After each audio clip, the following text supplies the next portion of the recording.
ang Canada, ako lang ang maka-afford doon sa Canada.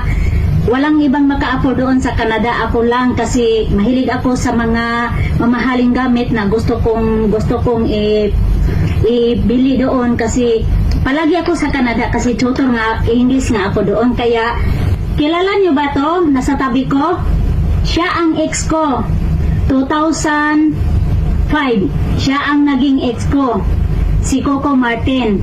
Nalaman niya Coco Martin na yung mga bag ko, Aldo at saka Louis Vuitton, at saka may milyon akong pera na ipautang.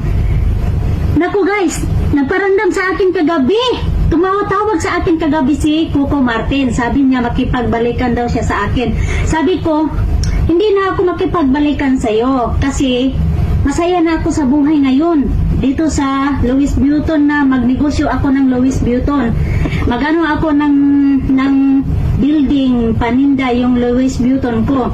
Bibilhin ko sa Canada yung Louis Vuitton at saka ipaninda ko ng murahin dito sa Pilipinas kung makauwi ako sa Pilipinas para maka-afford naman yung mga hindi maka-afford sa Canada, di ba?